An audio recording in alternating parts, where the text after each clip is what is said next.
The final chapter on JFK. Chapter 6, Segment 4, LBJ flies to Miami. If you have been following this entire series, perhaps you'll remember when I was talking about JFK and the CIA. I mentioned a number of people who Kennedy had the CIA kill. One of them was the president of the Dominican Republic, Rafael Trujillo. And Kennedy had him killed. He was a bit of a dictator in his country. And after Trujillo's death, as would be expected, there was insurrection in the Dominican Republic where Trujillo had been the president. People were fighting, trying to get to the head of the government in that country, become the president, the dictator, the leader. And that went on for about a year. Now you're probably saying to yourself, how does Miami, the Dominican Republic, in a Kennedy assassination link up?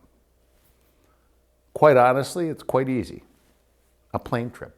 In 1961, Kennedy used the CIA to kill the president of the Dominican Republic, Rafael Trujillo, and finally in late 1962, the Dominican Republic held some elections. The hope for democracy didn't quite work out because a socialist was elected. The person who was elected was a man by the name of Juan Bosch. And Kennedy actually had to eat some crow by inviting Bosch to the White House in January of 1963, where he met with him and was invited to Bosch's inauguration on February 27th of that year. Now, JFK decided not to go, but he had his staff ask LBJ. Johnson agreed to go, but instead of flying the 1,412 miles straight from Washington, D.C. to the Dominican Republic, Lyndon Baines Johnson decided to stop over in Miami. Now, I hope you can remember that starting in February of 1962, Johnson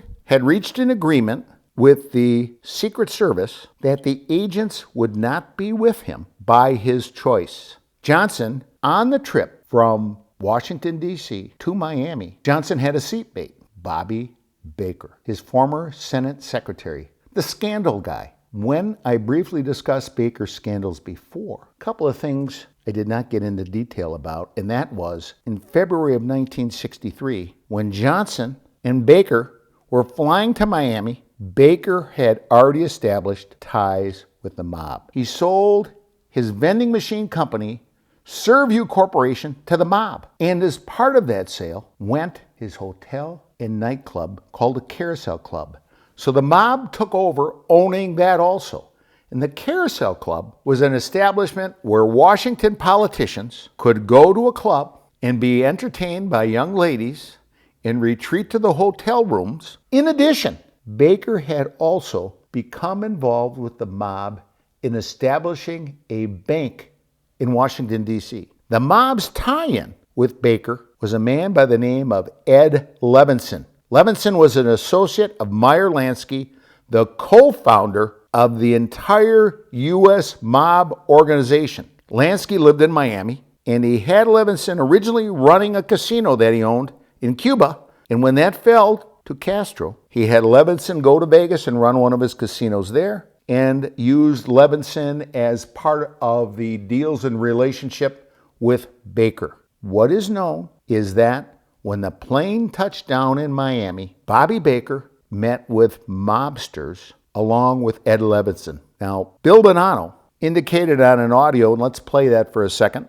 It was really a shock when he was appointed, designated as Attorney General, and there was a lot of uneasiness in our world.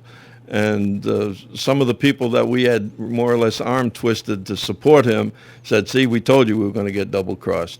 So we arranged to have a meeting with Joe Kennedy, and Joe said that the boys will be home for Christmas, and I'll talk to them about it. Unfortunately, Joe Kennedy got a stroke in that fateful December. And that cut the umbilical cord to the administration, to Washington, from people in our world. From there on, it all went downhill. Bonanno stated publicly that as a result of Bobby Kennedy going after the mob after his father's stroke, there were only a few places in the United States where mobsters could meet without being subject to FBI investigations, FBI tailing, and FBI wiretaps. One of them was Tampa, one of them was New Orleans, and the third place was Miami. What we know for sure is that LBJ flew with Baker to Miami on Air Force Two, where Baker attended a mob meeting. And Baker has admitted that. We also know that mobster Ed Levinson was at the mob meeting.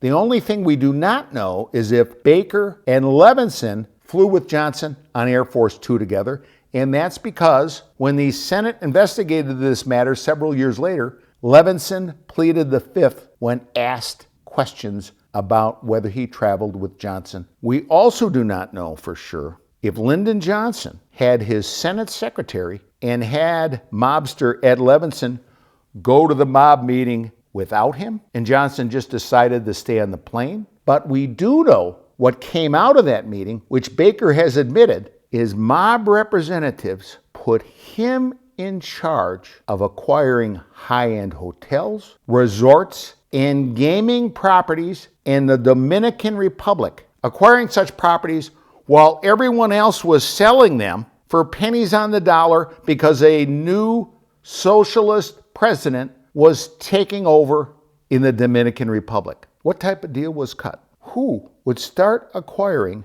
properties in a place where a socialist was taking over? Perhaps the mob was just guessing of what the future may hold for that island nation. Or perhaps an agreement was struck because several years later, when Lyndon Johnson took over as President of the United States, things changed in the Dominican Republic. So we have in Miami, in 1963, a situation where it is one of the few places in the United States where Bobby Kennedy in the FBI did not have under surveillance with good wiretaps. You also had a place where Lyndon Johnson, beginning in 1962, didn't have Secret Service agents following him around, writing up reports on where he went or who he was with, all occurring in Miami.